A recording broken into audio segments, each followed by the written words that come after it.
Back again, Paul Duffy, CEO of AI ML Innovations, and Hassan Khan, who is the co-founder and CEO of TODAQ.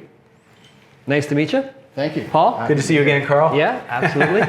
All right, so let's get into it. So can you sort of explain your micropayment platform? Yeah, I'd love to. This has been a 30-year dream in the making. We're not the first to try it. Yeah. About 100 did before us. They all failed. It's really around solving the problem of access to services in an efficient pay-as-you-go manner that can be done with just one tap, which is what our product's called. Think about everything on the internet: healthcare, education, publishing, music, videos. It's all subscription. It's all paywall. And it's all at a price point where most of the market that's interested gets shut out. Because you might look and say, I want a bit of a healthcare service. I want a bit of that article. But the second you see the subscription and the paywall and the lock-in, like 99 or more out of 100 people, you drop out. And what Tap Micropayments is about is it doesn't have to be that way. You show up and you have something you need and you just tap. The merchant or the platform or the provider, they get paid in the next few seconds. And they can do the same in the next few seconds after that for their suppliers. And that's where the market access increases, because with all of these digital subscription models, it's usually what? 1-2% of the market that actually signs up. The other 98% is shut out. Right. And we're about making sure that they can get access to the services they need. So pretty easy to see how it's a game changer in the world, because now service providers, people that are selling products and services, can come up with something where, hey, you know what, instead of packaging it this way with that price point, now we got to kind of think, well, we can get so much more of the market share if we come up and introduce our services in a different way, where that people can just get a piece of it now based on whatever reason. It could be that's all they can afford, and then it makes it easier for them to just pay.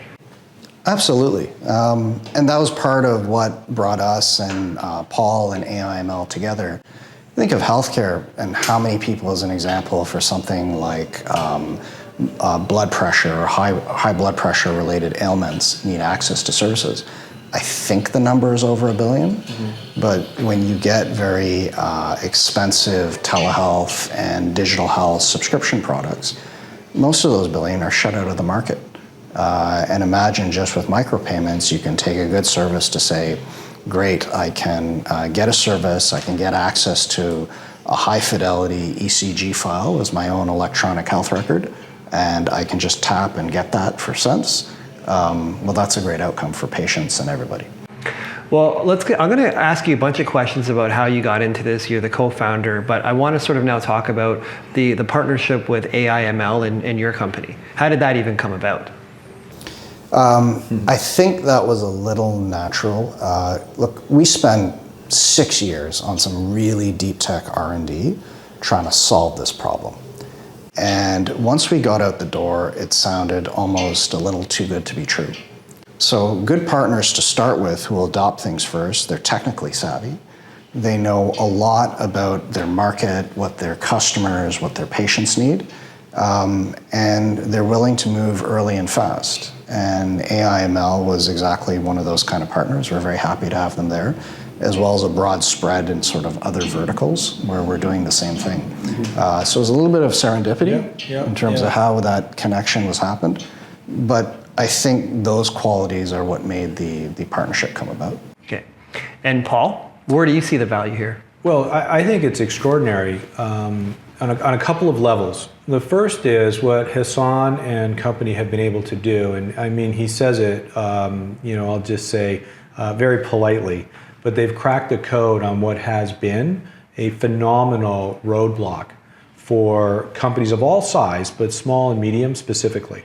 When you talk about addressing a market, the 98% that goes, quote, underserved, yet they want, the aperture now for what is open because of micropayments is extraordinary. Because when you look at the pyramid, the top 2% are paying, while a majority, is particularly the base, which want it, can't get access to it. And this is evident in healthcare on a global level. And so we spoke earlier about AI/ML and it's having a thrust of both social good as well as economic good. Micropayments is an enabler across both. Right. Now, not only can we take, to Hassan's example, a micropayment for access to a rich time series data, not a little measurement off your iWatch, but off of one of our smart sensors, and use that as a component for charting in your EMR, your electronic medical record. And then you literally pay pennies for access to that to use it elsewhere, to your physician, to your rehab, to your pharmacy, to maybe somebody who you're working with, right? So huge value there. But then when we step beyond that use case and into parts of our country, of the US and other geographies that don't have access to quality health care because it's too cost prohibitive, we can now go in and literally piecemeal components of that through micropayment. It's a phenomenal breakthrough, and I'm personally very vested and interested in seeing where it's going, not just from an AIML point of view, but working with Hassan and his team, it's evident these guys have taken the high ground, and I think this is just the first of many announcements we'll be making together as we work. Yeah. So Paul uses the term cracking the code. You mentioned earlier that you're not the only ones that have done this. So what have you done differently? How did you co-found this? Take me back. This is a fascinating story. Take me back to the beginning. Yeah, I mean, in a lot of cases, the motivation to go do something or try and do something impossible, it comes because you experience the problem yourself. And just kind of following up with what Paul said, I mean, even on my own, having gone through the healthcare system for various ailments, I found myself that I wasn't taking advantage of the services that I should be getting simply because either the pain of going through X number of digital steps or whatever all these problems were, I wasn't getting access to the services. I was like, well, this is solving my own problem too, and we can help everyone else. The vision that the creators of the web and all the internet consortiums and the first .com companies had, and it was even written into the standards of the web back at the time, was that you'd be able to go to a website and just see what you wanted, and you tap and you pay for it. Mm-hmm. Even if it was a discrete piece of digital service and content and it was only pennies, you could do so. Mm-hmm. And they would make that work because the payment and the transaction capability was actually in the infrastructure of the web. You didn't need a payment processor to go do the payment who needed to get paid. Yeah. That was the dream, except they couldn't build it. The technology wasn't ready, it wasn't there. And that was almost 30 years ago. That was 30 years ago. And there was 100 attempts to try and do this. And that was the ones that we went and researched. There's probably more that we don't know about. Mm-hmm. There's really 3 problems that stopped it. And we called it the micropayments trilemma. First problem was cost. If you want to make a micropayment and this kind of tap work, you have to completely remove the cost of payment processing, the interchange fees, the processing fees. Every time online you tap, it's probably 10, 20, 30 cents of interchange, and then another 3% on top with your purchase. Right. So if you looked and said, I want to get my ECG file, and I want to pay cents for it, that 10, 20 cents and the 3% on top, that's more than the actual file itself. The second problem is one of control. So today, if you charged up, let's say, Starbucks points on your app, right? So you can prepay for coffee, or your business and you're getting cloud services from AWS and Amazon. Yes. You can't spend your Starbucks points on the Amazon cloud services, and you can't spend your Amazon credits on coffee because the value is locked up in the other platform. What you needed was a solution that put control of the funds back to the micropayer, back to you. So that just like the coins and the cash in your pocket, you could be walking around and you decide where you're going to put that value. That was the second problem, control. And the third one was convenience. Think about every time you physically check out of any store, restaurant, merchant in person. Yeah. You have a plastic card, it's got a chip on it, you tap, you press a few buttons, you're done. And that's universal. It's all over the world. Well, it turned out in '93 when they did the first online kind of Visa card purchase, I think it was in a Burger King. There was a great video of it. Most people thought it was going to be a fad, and now it's everywhere. It's the standard. Yeah, that was in '93. That was in '93. Yeah. But online, the only place you get one tap is with a giant. Amazon, Apple, you've given them your identity. You've given them your account info. Yeah. They can expose a button to you and you press it. Yeah. But for all the other tens of thousands of merchants, you've got this painful process. Right. And you have to get it so that it's as convenient as the physical tap and go checkout. So those were the 3 problems that we solved. Cost, control, convenience. Who does not want to see this happen? That's a good question. I like, obviously, with us and given our mission, we do obviously like focusing on who does want it to happen. Yeah. Anyone creating no, this is a good question. I mean, anyone creating like a viable, helpful product or service, right? It's like fantastic, they love it, and the end consumer loves it. The ones in between, depending on who they are, not so much. If you're a payment processor and you make your money by charging transaction fees, we know for a fact you probably don't like us, because we're not even saying, hey, you're collecting 3%, we've got a better mousetrap and we should collect 1%. No, it's like, we're like, hey, we've created a new technology, we're open sourcing it, we have a solution on top, do as many transactions as you want, we won't charge you because there's no cost base, there's no reason to. Right. Yeah, so it's, okay, so what about the banking side of this now, right? Because banks make fees. Sure. Banks are actually a great customer or partner. Banks provide many services that business and consumers need. Where do you park your money to invest it? How do you get treasury services, cash management, and the rest? So transaction fees are only a very small part of what a bank does. So the way we designed our solution, it was designed to both work with the banking system, to help the banks. And think about it, if you're a business and you're like, all right, I've got a bunch of content and services, I'm gonna make it all tap and micropayable. People can show up, no login, no subscription, registration, see what they need, tap, we get paid. Well, they're going to want a really nice seamless integration to the banking system because they have commercial bank accounts and a whole bunch of other needs. So we've taken care of that too. So banks are actually good partners, but a MasterCard or Visa or PayPal, maybe not so much. Okay, so what about, say, I don't even know if this is a thing anymore, but like airplane points, like points. You mean like loyalty programs? Yeah, loyalty programs. Yeah. That is a very good application of this technology. You can use this technology if you want to pay in US dollars or Canadian dollars or any currency, but you can also use the same technology to create loyalty and reward systems that are completely interoperable. So that's certainly one of the places that we intend on going into. In the beginning, we're really focused on what I'll call simple, very valuable meat and potatoes kind of cases. Yeah. Healthcare, education for classes. I want to read an article. I want to watch a particular video.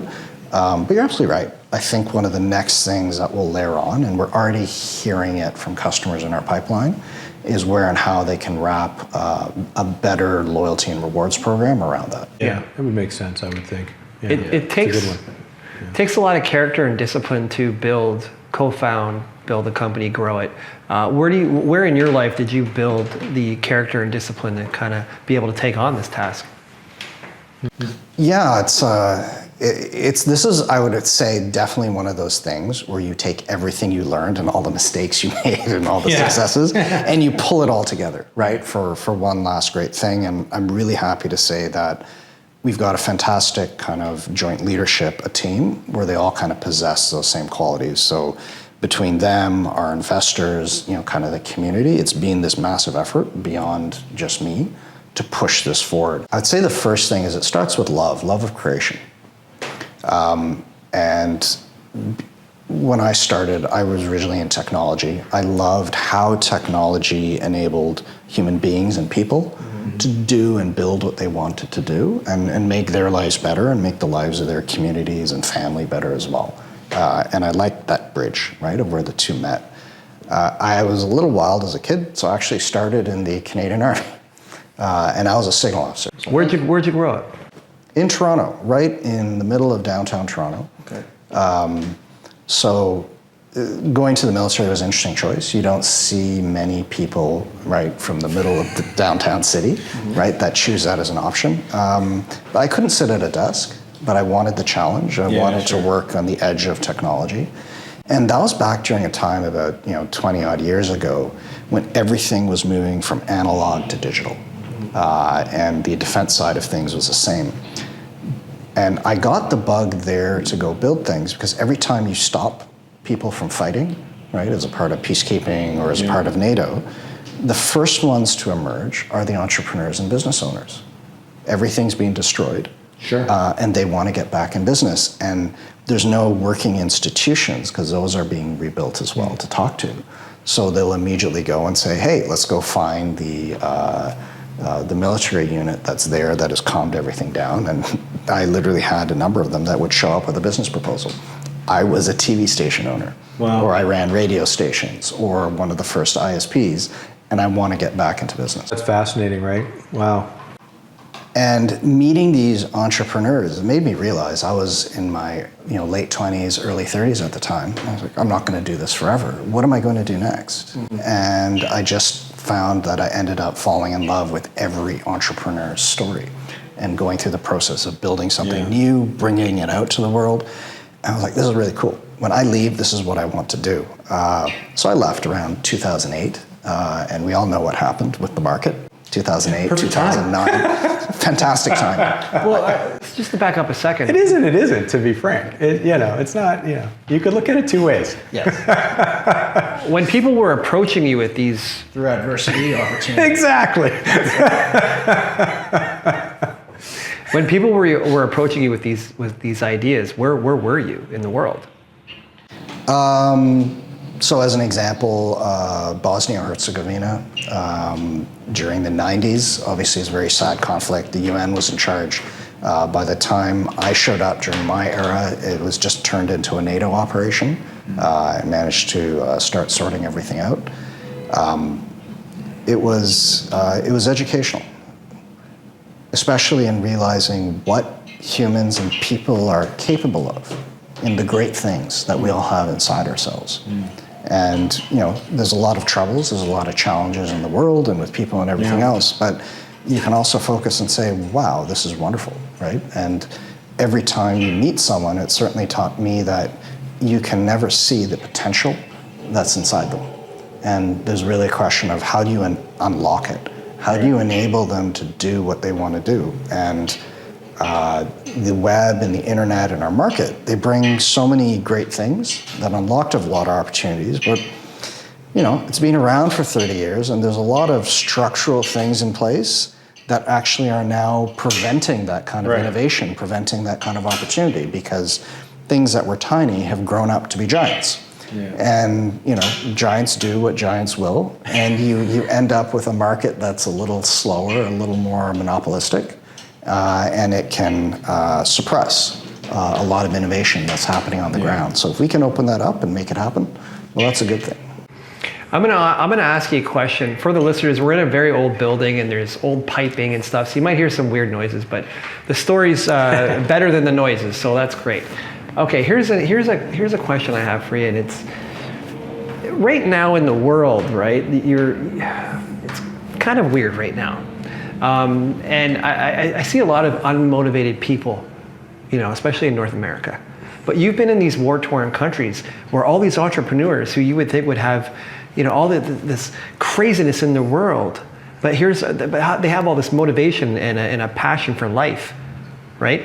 Can you connect those two things? Yeah, I think so. The first thing is that I think, especially in the West, there's been a risk-averse nature to a portion of society and a portion of our education. So as an example, here in Canada, you look and say, how many people grow up and say, I want to build something, I want to be an entrepreneur? It's very, very little, and sadly, it's shrinking. And I think a part of that is due to, sort of inside the culture and inside many things, risk aversion is taught as a good thing or as the way to go. Whereas sometimes in war-torn places or older cultures, there's a recognition that you can't avoid risk. And in fact, adversity is something to be looked at with open eyes, sort of face and front forward. Right. And that is what actually shapes you and allows, great girls and guys to create things that are wonderful. And they learn and they grow through that adversity. And that's the first part. I think the second thing that is extremely important is I've spent over 25 years working on the cutting edge of digital and technology. And we've got another unfortunate trend where the messaging is that the digital nature of things is worth more than what the human being can do. And our point of view is very much the opposite, that there is a great amount of power and ability that human beings have. So even within our own team and within our own community, we will meet new customers, new team members, new partners. And sometimes there's an initial view that they can't do very much, right? The overwhelming force of technology and all these things means that they don't have agency. They don't have the ability to do that. And part and parcel with saying, yeah, we've got a micropayment product and it will allow you to open up to the following customers is a great question you asked, is a little bit of a message and a values point from our side, which is being like, no, don't take no for an answer. You can do it. You have that capability inside yourself. And one of the most wonderful things to see is we're early, right? We're working with our first customers, but we're doing our official public product launch later this quarter in March. But we're already starting to work with our first customers. And the nicest thing that has been is to see people, some sleeping part of them, wake up. Sure, yeah. And the most rewarding meetings are we'll go in and we'll sit down with the customer and say, this is what we'll do. And they will come out with stuff that will surprise and shock us. Yeah. Because their brain will start working and they will see opportunities that we never dreamed of. And then they will start educating us. Right. And they'll say, you know what? If you've got this software fabric and this neat little pieces of widget-like products that I can just plug onto what I'm doing, what if I did this, right? And they'll imagine something new and we'll be like, oh, we never thought of that. Yeah. It's, you enable others and then it gets returned in kind. And that's a fantastic reward. So, all right, now, how did this whole thing start though? How did you co-found this? What was the very beginning for you? The very beginning was a little bit of suffering through problems that everyone else was and deciding to actually tackle it. When I left the military, I realized I didn't know how a business worked. So I spent a bunch of time doing consulting, right, and picking up that foundation. But after that, I left, and the first fintech I founded was around saying, how do you provide a better form of lending, but recognizing innovative companies for their intellectual property, their software, and their data, and actually treating it as collateral in a loan. And that first platform, which is now part of BDC's National IP Innovation Fund, that's what it turned into, woke myself and my co-founders up to this larger problem of how do you have efficient, verified trust doing digital trade without all of the complexities and all the brokers and all the things in the middle that are constantly draining fees, they're draining data, they're draining energy.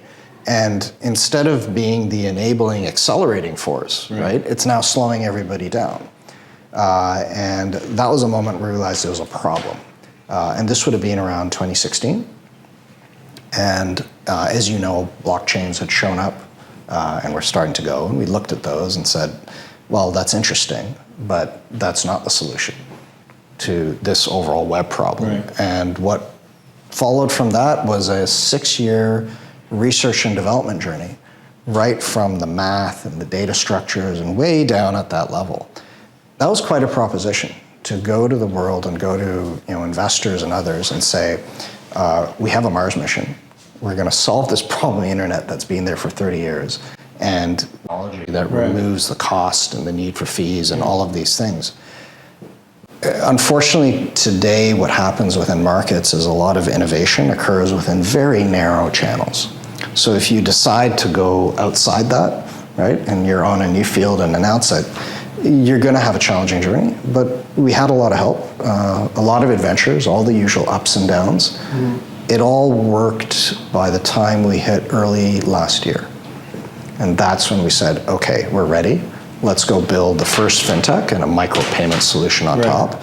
And the response we got from the market was amazing. We weren't expecting that because for 6 years we were running into headwinds. We constantly had to convince, it was hard to explain, it was hard to understand. But then by the time we hit April, May of 2023 last year, we had something to the point where we put it in front of the first customer and they're like, yes, we want that. And it just flowed from there. Timing was good. Timing was excellent. I think that if we think of big market forces and trends, I mean, Paul, you'll remember this very well. From 2000 on, we had or even earlier than that, a combination of very low interest rates. So this kind of skewed risk in how investments were done, plus this wave of data and digital goods and services for free. Eyeballs for advertising, surveillance economy, and that. So that wave has now played itself out. So if you start looking now at what the landscape looks like, well, interest rates are back up. People have to make risk-based decisions on where money goes to. And so, efficient solutions that add value, that can make money for everyone, that's important. And much of the models that were driven off of free, ad-supported revenues in terms of eyeballs, or just off of subscriptions is not enough. And business models everywhere are feeling that stress. So the fact that we've shown up Reddit this time, it's certainly helpful. It's certainly helpful. Yeah. Okay, well, I think it's been a great interview. Final thoughts with you, Paul, on your partnership with Hassan? No, I mean, we're looking forward to coming out over the next, I would say, 4 to 6 months with some, pretty interesting announcements. We are already in the implementation phase of micropayments on the HealthGauge platform. Very easy to work with, as Hassan talks about, the convenience, your immediate access to the capital, to the use of the payment. All of that is in place. And so we're literally going to put it into our smartwatches, onto our portal platforms, and just start running it out from there. So I'm excited to see where this goes. Awesome. And private company right now, right? That's correct. We are a private company, and super excited to be working with Paul and team, and all the other great customers and partners that we're starting with. This is going to be an exciting year. Well, I'm happy that I interviewed you, and maybe we can follow up with you in a year or so and see where you're at. I'm sure I'll be following your journey in part with. I'm sure it'll be long. I mean, this thing is blistering fast. It's crazy how good it's getting. And so I think, Karl, just on the AIML side, Hassan will be invited back several times to just keep giving us updates. Because as we continue to work together, the teams are just doing some great stuff. Yeah. It's just amazing. Amazing. I can see the chemistry with you guys here. So, All right. Well, thanks for joining us. Obviously, follow us on all our social media platforms at FTM Invest, and ftmig.ca is our website where you can find all the webinars with Paul and Ash. And take care.